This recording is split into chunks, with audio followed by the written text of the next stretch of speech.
नशीब नाही म्हणून आज मी थांबलोय हे वाक्य मी पहिल्यांदाच ऐकत नाही.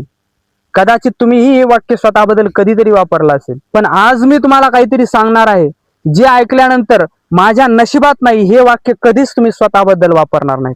कारण आज आपण नशीब, प्रारब्ध आणि कर्म या तिन्ही शब्दाची सांगड समजून घेणार आहोत. आणि शेवटी एक असा ट्विस्ट येणार आहे जो तुम्हाला स्वतःकडे नवीन नजरेनं पाहायला भाग पडेल. हे बघा, आपल्याला लहानपणापासून एक गोष्ट शिकवली जाते, कोणी पुढे गेला तर त्याचं नशीब चांगलं होतं आणि कोणी मागे राहिला तर त्याचं प्रारब्ध नव्हतं. आणि मग हळूहळू आपल्या मनात एक धोकादायक सवय तयार होते, अपयश आलं तरी कारण बाहेर आणि यश मिळालं तरी कारण बाहेरच. आणि मग माणूस स्वतःचा ड्रायव्हर नसून फक्त प्रवासी बनतो. पण प्रश्न असा आहे, सगळं नशिबावरच जर अवलंबून असतं तर प्रयत्न करणारा आणि प्रयत्न न करणारा यामध्ये फरक का दिसतो? खरं सांगायचं झालं तर माणूस नशिबामुळे थांबत नाही, तो थांबतो कारण प्रयत्नात वेदना असते. अपयश सहन करण्याची भावनिक ताकद जर नसेल तर मन एक सोपा मार्ग निवडतं, ते म्हणजे नशिबात नाही. हा शब्द वेदना कमी करतो पण आयुष्य मात्र जागीच थांबवतो. इमोशनल इंटेलिजन्स म्हणजे फक्त वेदनापासून पळणं नाही, तर त्या सहन करून पुढे जाण्याची कला आहे. आता एक गोष्ट लक्ष देऊन ऐका, नशीब म्हणजे आज दिसणारा परिणाम, प्रारब्ध म्हणजे काल केलेल्या कर्माची दिशा आणि कर्म म्हणजे आत्ताचा निर्णय. आजचं कर्म उद्याचं नशीब, कालचं कर्म आजचं प्रारब्ध.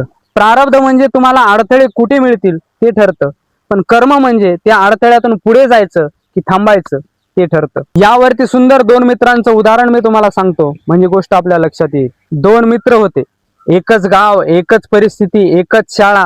त्यांचं नाव राम आणि श्याम होतं. त्यातला राम म्हणायचा आपल्यासारख्या माणसासाठी काहीही नसतं, पण त्यातला श्याम म्हणायचा आपल्याला जे काही मिळाले त्यातून आपण काहीतरी करू. त्या दोघांनी काम सुरू केलं, ते दोघंही पडले, ते दोघंही हारले, पण त्या दोघांमध्ये एकच फरक, राम अपयशाला नशीब समजून थांबला, पण श्याम मात्र अपयशाला शिकवण समजून पुढे गेला.